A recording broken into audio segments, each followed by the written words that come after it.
देख लिए, चलो अपना एनालिसिस, तो उन्हें एक मोटा-मोटी आइडिया आ जाती है कि कहाँ पे हम कर सकते हैं, और फिर बाद में वो धीरे-धीरे डिसीजन भी लेने लगते हैं। So I think this is very good initiative जो शो से आपने शुरू किया। और जहाँ तक जनरेशन ज़ी की बात है, तो उनमें सीरियसनेस अभी आनी बाकी है, तो शायद ऐसे कुछ जो है फाइनेंशियल एजुकेशन की पूरी बातें पहुंचाएं, उन्हें समझाएं कि आपकी लाइफ में फाइनेंशियल प्लानिंग, इन्वेस्टमेंट ये कितना इंपॉर्टेंट है, और जितनी जल्दी आप शुरू करेंगे उतना जल्दी आपको फ़ायदा होगा, उतना ज़्यादा आपको फ़ायदा होने की उम्मीद रहेगी। बहुत बहुत शुक्रिया प्रसाद, आज समय निकालकर ईटीना स्वदेश से जुड़ने के लिए। बहुत अच्छा लगा आपसे बात करके, बहुत इंटरेस्टिंग बातें।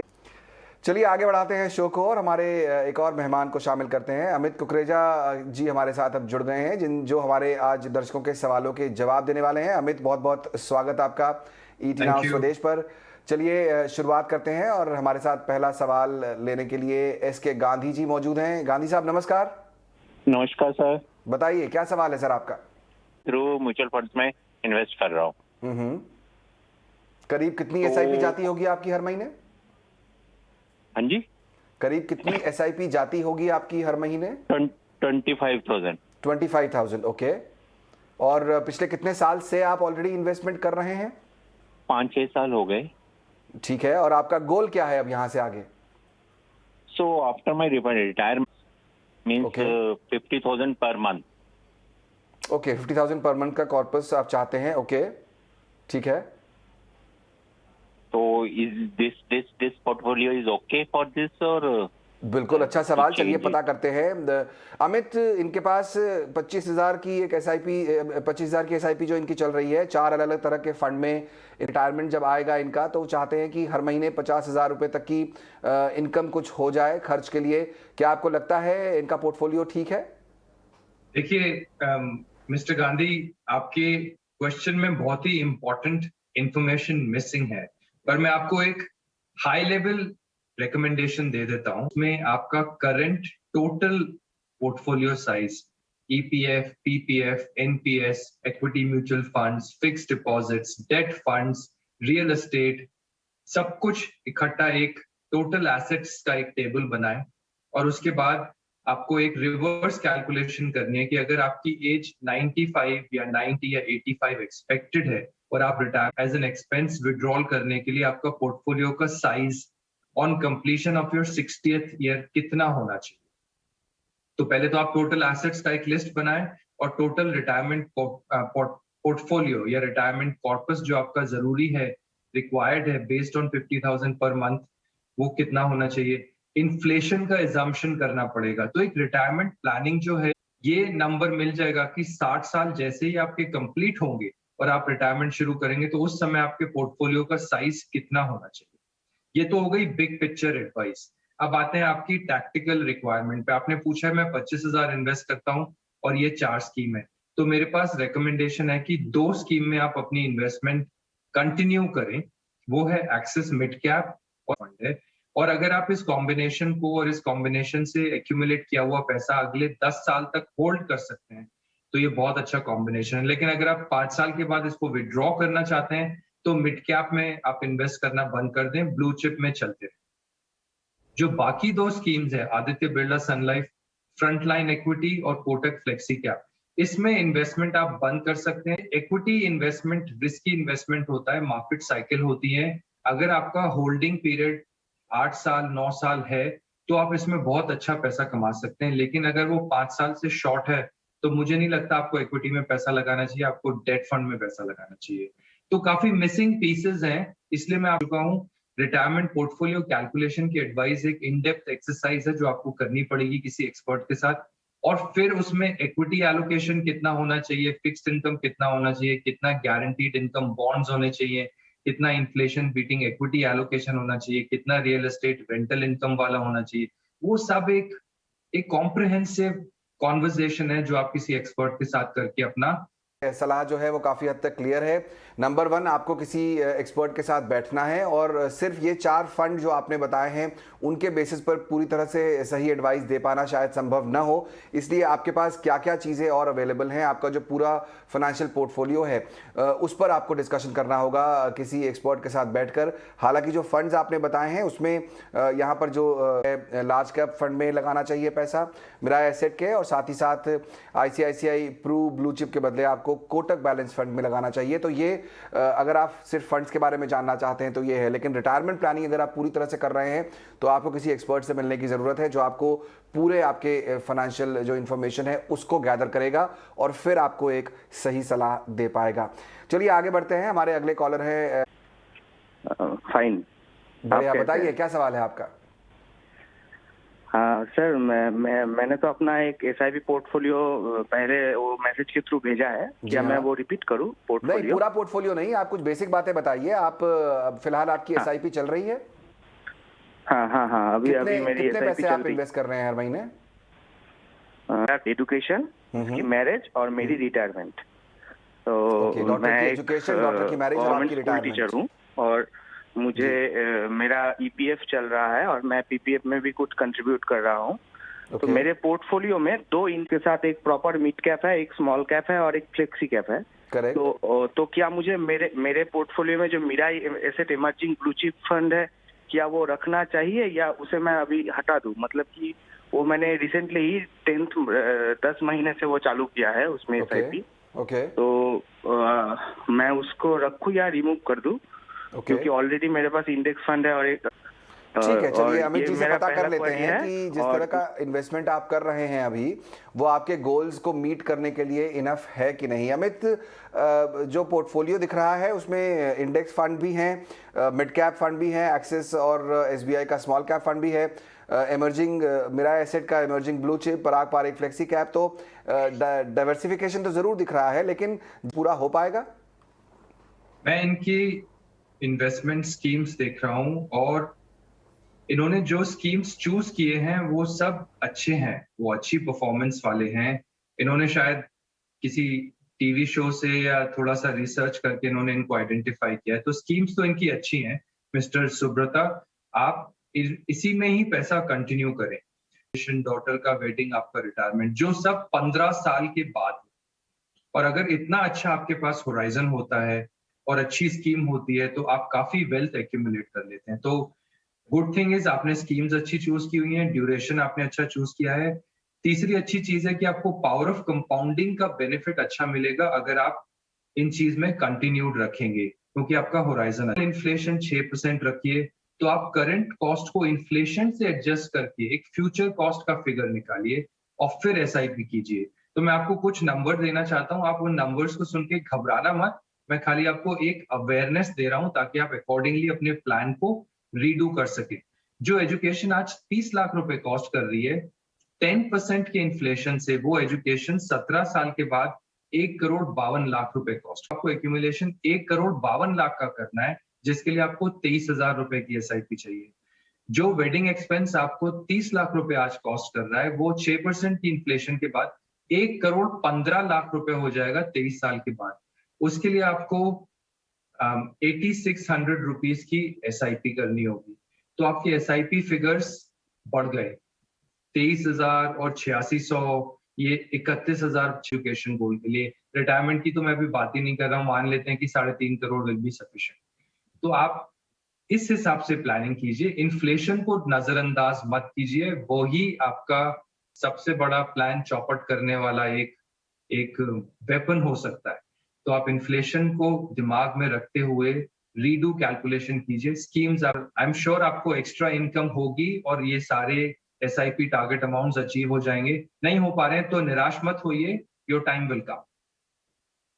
बिल्कुल चौधरी साहब, तो बहुत इंपॉर्टेंट बात यहाँ पर अमित जी ने आपको बताई है, और वो ये कि आपको जो प्लानिंग करनी है वो फ्यूचर कॉस्ट के हिसाब से करनी है। आज जो कॉस्ट है उसमें इन्फ्लेशन ऐड करना होगा, तब जाकर आपकी फ्यूचर कॉस्ट निकलेगी और उस हिसाब से आपको प्लानिंग करना, एडजस्ट करना होगा। पोर्टफोलियो आपका ठीक ठाक है, उसमें कोई समस्या नहीं है, तो ये सलाह आपके लिए। चलिए, कार्यक्रम में वक्त हो गया एक छोटे से ब्रेक का। आपको याद दिला दें एक बार फिर कि आप अपने सवाल हमें भेज सकते हैं। आप हमारा व्हाट्सएप नंबर है 9619873567। आप हमें मैसेज करके या फिर वीडियो बनाकर भी अपने सवाल भेज सकते हैं। जल्द लौटेंगे और लेंगे कुछ और सवालों के।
स्वागत है एक बार फिर आपका ईटी मनी बनो अपना फाइनेंस मिनिस्टर में। और सवाल जवाब का सिलसिला लगातार यहाँ चल रहा है। हमारे साथ अमित कुकरेजा जी बने हुए हैं। अमित जी, इससे बताऊँ क्योंकि एक बड़ा हॉट टॉपिक है इस समय इन्वेस्टमेंट की दुनिया में, वो ये कि महंगाई बहुत ज़्यादा बढ़ गई है। अब महंगाई बढ़ गई है तो उसका इम्पैक्ट मेरे पोर्टफोलियो पर क्या हो रहा है और अब मुझे क्या करेक्टिव मेजर्स लेने चाहिए। मेरा सवाल ये है कि कैसे एक इन्वेस्टर बढ़ती महंगाई से निपटने के लिए अपने पोर्टफोलियो को किस तरह से रीबैलेंस करे ताकि जो उसके रिटर्न्स हैं वो जो है वो सबसे अच्छी क्वालिटी के रहें। देखिए, आपने एक बहुत, और मैं आपको एक सिंपल फैक्ट बताता हूं। यूके में इन्फ्लेशन 5.5% 6% है, जबकि वहां का बैंक का इंटरेस्ट रेट 1.5 या 2% है या 1% है। अमेरिका में इस साल इन्फ्लेशन 7% क्रॉस कर गया, जो कि 2% होता था, और वहां पे बैंक का इंटरेस्ट रेट 1-1.5% है और 6 के नीचे भी हो जाता है। और हमारा बैंक का इंटरेस्ट रेट एफडी रेट 5% है। तो हमारा जो हम इंटरेस्ट अर्न कर रहे हैं और जो इंटरेस्ट इन्फ्लेशन को दे रहे हैं, वो नेट रिटर्न, जिसको हम बोलते हैं रियल रेट ऑफ रिटर्न, वो हमेशा पॉजिटिव होना चाहिए। उसको पॉजिटिव करने के लिए हमारा पोर्टफोलियो का इक्विटी आ जाता है, ग्रोथ फैक्टर भी मिल जाता है, यील्ड्स भी मिल जाती हैं, तो वो 11-12% का रिटर्न हो जाता है। लेकिन इक्विटी में आपको लॉन्ग टर्म इन्वेस्टमेंट करनी चाहिए होती है। तो इस चीज को समझें कि आपको इक्विटी एलोकेशन जरूरी है। इक्विटी एलोकेशन का एक अच्छा होल्डिंग पीरियड बहुत जरूरी है, और उस इक्विटी एलोकेशन की होल्डिंग पीरियड को अच्छा रखने के लिए कंटिन्यूअस फैक्टर जरूरी है। तो इन्फ्लेशन को अगर आप बीट करना चाहते हैं तो आपको इक्विटी एलोकेशन लेना ही पड़ेगा अपने पोर्टफोलियो में, स्पेशली जब returns through FD and through fixed income products बहुत कम है। और आपको टैक्स एफिशिएंसी भी देखनी है, क्योंकि एफडी में आपका टैक्स रेट ज्यादा हो जाता है, डेट फंड्स में आपको टैक्स एफिशिएंसी अच्छी मिल जाती है। तो एक holistic evaluation of real beat कर पा रहा है कि नहीं कर पा रहा है। बताइए यहाँ पर इन्फ्लेशन से जो है उस आपके इन्वेस्टमेंट को इन्फ्लेशन को बीट करना है, सीधा सा लॉजिक है। और आपको यही ध्यान रखना है कि जब आप इन्वेस्टमेंट कर रहे हैं तो ऐसा ना हो कि जितना परसेंट आप कमा रहे हैं उससे ज़्यादा परसेंटेज इन्फ्लेशन का हो। अगर इन्फ्लेशन ज़्यादा है तो बेसिकली आपका नुकसान हो रहा है। और इसलिए कहा जाता है कि इक्विटी जिसका हिस्टोरिकली भी परफॉर्मेंस बेहतर रहा है की तरफ देखना चाहिए। लेकिन फिर एक बात, आपको अपना रिस्क प्रोफाइल चेक करना चाहिए, आपका समय कितना है, ड्यूरेशन वो चेक करना चाहिए, कितने समय के लिए आप इन्वेस्टमेंट कर सकते हैं। और इस सब के लिए आपको कोई ना कोई एक्सपर्ट से सलाह जरूर करनी चाहिए, किसी न किसी जो आपको बेहतरीन एडवाइस दे सकें। चलिए, एक और सवाल हमारे पास आया है रत्नेश दुबे जी का। और अमित जी, बहुत अच्छा सवाल है। उन्होंने आज तक, रत्नेश जी ने कभी SIP के जरिए निवेश नहीं किया है, अब वो SIP शुरू करना चाहते हैं। अब वो 15 साल के बाद वो बच्चों की पढ़ाई के लिए करीब 50 लाख रुपए का गोल रखा है उन्होंने, और 28 साल के बाद रिटायरमेंट के लिए करीब 2 करोड़ रुपए का गोल रखा हुआ है। वो ये जानना चाहते हैं कि इन दोनों लक्ष्यों के लिए कहां और कैसे निवेश करें। क्या सलाह देंगे रत्नेश को आप? रत्नेश जी, पहले तो आप SIP शुरू कर रहे हैं म्यूचुअल फंड्स में, ये एक बहुत अच्छी न्यूज है। आप एक फ्रेंड हैं तो आपको एक चीज याद रखनी है कि आप बुल मार्केट में एंटर कर रहे हैं। आप एक ऐसे मार्केट में एंटर कर रहे हैं जो बहुत ही पॉजिटिव चल रहा है और बहुत पैसे को खींच रहा है इंटरनेशनली और nationally. Domestic investor, institutional investor, हर कोई इस मार्केट में पैसा लगा रहा है क्योंकि हमारी इकोनॉमी बहुत अच्छे से सेट है ग्रोथ के लिए।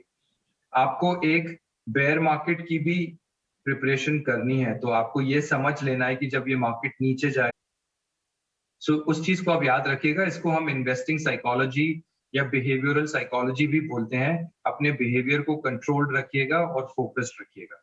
आपके जो 2 गोल्स हैं, 15 साल में 50 लाख जमा करने हैं, 28 साल में 2 करोड़ जमा करने हैं, 12% की मैं एवरेज रेट ऑफ रिटर्न लगा रहा हूं। तो आपको वाले गोल के लिए जो 2 करोड़ एक्यूमुलेट करने हैं उसमें 8,500 की SIP चाहिए। तो मोटा मोटा आपको 19,000 रुपए SIP के थ्रू इन्वेस्ट करने हैं। इस 19,000 को मैं आपको कुछ स्कीम्स बता देता हूं। आप UTI निफ्टी इंडेक्स में डालिए 2,500 रुपए, ICICI प्रू निफ्टी नेक्स्ट 50 में डालिए 2,500 रुपए, एक्सिस ग्रोथ अपॉर्चुनिटी फंड में डालिए 4,000 रुपए, पराग पारिक फ्लेक्सी कैप में डालिए 2,500 रुपए डालिए। 2-3 चीजें आप याद रखिए। अपने इन्वेस्टमेंट कॉस्ट को कम रखने के लिए डायरेक्ट प्लान में इन्वेस्ट कीजिए, रेगुलर प्लान में इन्वेस्ट मत कीजिए।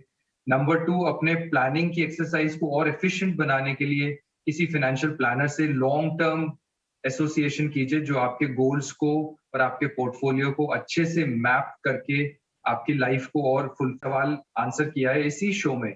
आपको इन्फ्लेशन को भूलना नहीं है। Inflation of education and inflation of your normal life for your retirement, ये दोनों अलग अलग फिगर हैं। एजुकेशन में 10% की इन्फ्लेशन लगाइए, रिटायरमेंट पोर्टफोलियो में 6% की इन्फ्लेशन लगाइए, और फिर आपकी जो फ्यूचर अमाउंट काफी कम पड़ सकते हैं।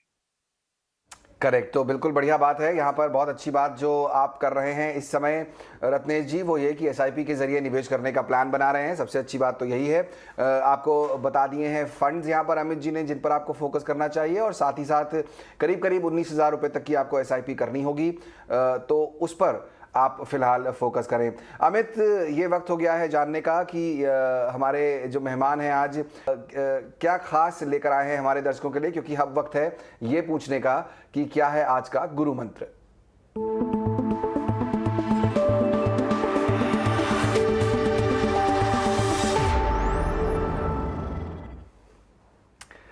तो अमित, हर रोज की तरह हम अपने मेहमानों से पूछते हैं कि भाई किस तरह, क्या गुरु मंत्र आप हमारे दर्शकों को और निवेशकों को देना चाहेंगे। आज आप क्या गुरु मंत्र लेकर आए हैं हमारे दर्शकों के लिए? देखिए, बहुत डिस्ट्रैक्टेड बाय शाइनी ऑब्जेक्ट्स, ये एक सिंपल सा मुहावरा है। चमकती हुई चीजों की तरफ ज्यादा आकर्षित ना हो। वो सरफेस लेवल पे चमकती हैं, शायद अंडरनीथ उसमें कोई वैल्यू नहीं है। तो इन्वेस्टमेंट में भी यही फॉर्मूला लगाइए। इन्वेस्टमेंट का फॉर्मूला ये है कि जैसे ये नई नई इन्वेस्टमेंट्स आपको देखने को मिल रही हैं, क्रिप्टो करेंसी हुआ या कोई फैंसी ROI वाला हो गया, एश्योर्ड रिटर्न वाला कोई रियल एस्टेट का प्रोजेक्ट हो गया, इन सब चीजों में शायद आपके पास वैल्यू नहीं है। तो आप उन चीजों में इन्वेस्ट कीजिए जिसका एक अच्छा परफॉर्मेंस रिकॉर्ड हो, जिसमें कंसिस्टेंसी हो, जहां पे रेगुलेटर बैठा हो जो उस इन्वेस्टमेंट में लगे हुए पैसे को डूबने से रोक सकता है, जहां पे अच्छा सा एक प्रोटेक्शन फ्रेमवर्क हो। तो tried and tested investing models में ही पैसा लगाए, शायद उनको उनको मैच्योर होने दीजिए, उनका रेगुलेटर आने दीजिए, उसके बाद उन चीजों को ट्राई करें। तो पहले अपना base portfolio tried and tested product से फिल कीजिए, उसके बाद एक एक्स्ट्रा लेयर लगाइए high risk high reward assets के इन्वेस्टमेंट में। करेक्ट, बहुत इंटरेस्टिंग गुरु मंत्र आपने दिया है अमित, कि हर चमकती दमकती सारे और ऑप्शंस हैं मार्केट में अवेलेबल, आपको देखना चाहिए कि दूसरे जो ऑप्शंस हैं जहां रिटर्न की संभावना ज़्यादा है, जो टैक्स एफिशिएंट हैं, आपको उनकी तरफ फोकस करना चाहिए, वो बेटर ऑप्शन होगा। चलिए अगला सवाल लेने का वक्त आ गया है। आरुष ने हमें अपना सवाल भेजा है और वो अलग अलग लक्ष्यों के लिए निवेश की प्लानिंग कर रहे हैं। वो जानना चाहते हैं कि निवेश का लक्ष्य जो है उनका बेटे की पढ़ाई के लिए 20 साल बाद 50 लाख रुपए, दोनों लक्ष्यों के लिए उनको जानना है कि वो कहां और कितना निवेश कर सकते हैं। और फिलहाल जो अभी इन्वेस्टमेंट उनका चल रहा है वो एनपीएस में 4000 और एलआईसी में 5000 का इन्वेस्टमेंट वो फिलहाल कर रहे हैं। तो आरुष को क्या सलाह देंगे अमिताभ? जो इनको 20 साल में 50 लाख रुपए जमा करने हैं, अगर वो 12% से ग्रो होते हैं, वो एक एजुकेशन एसआईपी करना है। जो ये 28 साल में 5 करोड़ जमा करना चाहते हैं, अगर वो 12% से जमा हो रहे हैं, तो मैं इनको 20,500 की एसआईपी रेकमेंड करना चाहता हूँ। तो ओवरऑल 26,000 रुपए की एसआईपी करनी है इन दोनों गोल्स के लिए। एलआईसी को मैं इन्वेस्टमेंट नहीं मानता, I am sorry to say that. LIC एक इंश्योरेंस प्रोग्राम है, इन्वेस्टमेंट नहीं है। कभी भी ऐसे अच्छा इन्वेस्टमेंट है, लो कॉस्ट, एक गवर्नमेंट सपोर्टेड इन्वेस्टमेंट प्रोडक्ट है। ईपीएफ पीपीएफ बहुत अच्छे प्रोडक्ट्स हैं, जरूर रखें और एक बैलेंस पोर्टफोलियो बनाएं। और आपकी एसआईपी के लिए मैं कुछ स्कीम्स रेकमेंड कर देता हूं, आप इनमें से जो ठीक समझे लगा सकते हैं। यूटीआई निफ्टी इंडेक्स में 5000 लगा सकते हैं, आईसीआईसी प्रू निफ्टी नेक्स्ट 50 में 5000 लगा सकते हैं, एक्सिस ग्रोथ ऑफ 4000 लगा सकते हैं, पराग पारिक में 3500, एसबीआई फोकस्ड इक्विटी में 3500, एनपीएस में 5000। तो ये आपके 25-26 हजार इन इक्विटी स्कीम्स में लगाएं। ये अच्छी स्कीम्स हैं, इनकी परफॉर्मेंस अच्छी है। हो सके तो डायरेक्ट प्लान में लगाएं, हो सके तो किसी एक्सपर्ट से सलाह करते रहें और अपने पोर्टफोलियो को मॉनिटर करते रहें। और गोल्स और पोर्टफोलियो की मैपिंग जरूर रखें और उसी हिसाब से अपने एसआईपी को, ताकि आप ये जान सकें कि आप टारगेट पे हैं या नहीं। करेक्ट। अमित जी, मैं एक सवाल पूछना चाहूँगा आपको आरुष की तरफ से, वो ये कि कई बार ये होता है, हम ऐसे सवाल हमारे पास आते हैं कि मुझे जो है इतने पैसे इसके लिए जमा करने हैं, उतने पैसे उस एक चीज़ के लिए जमा करने हैं, चाहे रिटायरमेंट है, बच्चों की पढ़ाई है, शादी है, घर खरीदना है, गाड़ी खरीदनी है, कुछ भी हो सकता है। तो सबके अलग अलग होते हैं, लेकिन लोग कई बार डिफाइन नहीं कर पाते अपने गोल्स को और उस हिसाब से वो इन नहीं कर पाते। मेरा सवाल ये है कि कितना इंपॉर्टेंट है ये समझना कि आपको एक तरह के जो आपका गोल है, लक्ष्य है, उसके लिए एक तरह का इन्वेस्टमेंट जरूरी है और दूसरी तरह के लिए शायद दूसरा। अगर आप रिटायरमेंट प्लान कर रहे हैं तो शायद आप ज़्यादा लंबे समय तक प्लान कर सकते हैं और उसके लिए इन्वेस्टमेंट दूसरी तरह का होगा। और अगर आप शायद घर खरीदना चाहते हैं तो उसका कुछ और होगा। यहाँ पर अगर आप थोड़ी और एडवाइस कर सकें, आरुष के केस में भी यही लागू होता है क्योंकि वो बेटे की रिटायरमेंट के लिए भी प्लान कर रहे हैं, तो ये डिफ्रेंसिएशन कितना इंपॉर्टेंट है? ये बहुत महत्वपूर्ण फैक्टर है। ये जितना क्लैरिटी आप गोल्स के लिए रखेंगे, उतना ही क्लैरिटी आपके फाइनेंशियल प्लान में आ जाएगा। तो आप ऐसे समझ लीजिए कि clarity goes in, clarity comes out and it becomes a very fulfilling joy of investing to achieve की तरफ बीच बीच में अट्रैक्ट ना हो और जितना हो सके अपने डिसिप्लिन को बरकरार रखें इन्वेस्टिंग का। ये तीनों फैक्टर आप अगर रखेंगे और आपका गोल्स का जो रिक्वायरमेंट है अगर वो फुलफिल हो जाता है कंटिन्यूस इन्वेस्टमेंट का, उसके बाद अगर आपके पास सरप्लस पैसा है तो आप फैंसी इन्वेस्टमेंट्स कर सकते हैं, वगैरह ट्राई कर सकते हैं। लेकिन पहले जो आपके नॉन नेगोशिएबल फाइनेंशियल गोल्स हैं उनको आइडेंटिफाई करें, उसमें स्मार्ट प्रिंसिपल लगाएं। स्मार्ट प्रिंसिपल मतलब specific, measurable, achievable, realistic, time bound. कितना पैसा चाहिए, कितने सालों के क्राइटेरिया है, कितनी परफॉर्मेंस चाहिए और क्या वो अचीव हो सकते हैं थ्रू डिसिप्लिन्ड इन्वेस्टिंग। तो स्मार्ट प्रिंसिपल लगाएं, गोल्स की क्लैरिटी रखें और फिर इन्वेस्टमेंट डिसीजंस लें। और अगर आपके पास क्लैरिटी नहीं आ रही तो परेशान मत होइए, आप उस पैसे को रिस्की एसेट्स में ना लगाएं, फिक्स्ड इनकम प्रोडक्ट्स में लगा लें तब तक जब तक क्लैरिटी नहीं आ जाती, और जैसे ही क्लैरिटी आ जाएगी फिर आप डिटेल बात आपने बताई यहाँ पर अमित, क्योंकि ये बहुत ज़रूरी है हर उस निवेशक को जानना कि जब आप इन्वेस्टमेंट प्लानिंग करते हैं तो आप ब्रॉडली वेगली इन्वेस्टमेंट प्लानिंग नहीं कर सकते। आपके स्पेसिफिक गोल होना बहुत ज़रूरी है। आपको ये क्लैरिटी, जिस क्लैरिटी की बात अमित भी कर रहे हैं यहाँ पर, क्लैरिटी होना बहुत ज़रूरी है कि मुझे जो मैं इन्वेस्टमेंट कर रहा हूँ या कर रही हूँ उससे मुझे क्या हासिल होगा, कितने समय में हासिल होगा, क्या है मेरा, ये बहुत सारी चीज़ें इंपॉर्टेंट हैं। उस हिसाब से आपको डिसीजन लेने में आसानी होगी। अगर आपका व्यू लंबा है तो आप इक्विटीज़ की तरफ जा सकते हैं, अगर आपका व्यू लंबा नहीं है तो आप डेट की तरफ जा सकते हैं। बहुत सारे ऑप्शंस अवेलेबल हैं। सबसे अच्छी बात इन्वेस्टिंग की ये है कि बहुत फ्लेक्सिबल होता है। आजकल म्यूचुअल फंड्स हैं या एनपीएस है या कई सारे और ऑप्शंस ऐसे हैं जहां पर फ्लेक्सिबिलिटी भी बहुत ज़्यादा होती है। तो जाहिर तौर पर इस फ्लेक्सिबिलिटी का फ़ायदा उठाने के लिए आपको खुद को क्लैरिटी होना, बहुत से इन्वेस्टमेंट शुरू कर सकते हैं और आगे जो है अपने गोल्स की तरफ बढ़ सकते हैं। बहुत बहुत शुक्रिया अमित, आज समय निकालकर हमारे साथ जुड़ने के लिए। बहुत अच्छा लगा आपसे बात करके। आपने दर्शकों के सवालों के जवाब बहुत अच्छे से समझाए। आगे फिर आपसे मुलाकात होगी। आगे बढ़ाते हैं कार्यक्रम को और आपको बताते हैं कि आज बहुत दिलचस्प दिन है। अगर आप नहीं जानते हैं तो हम आपको याद दिला दें कि आज है इंटरनेशनल डांस डे। डांस जो है वो आपकी बॉडी को फिट रखता है और सिर्फ इतना ही नहीं है, काफ़ी हद तक अगर आप डांस प्रैक्टिस करते हैं तो इसको लोग कई हद तक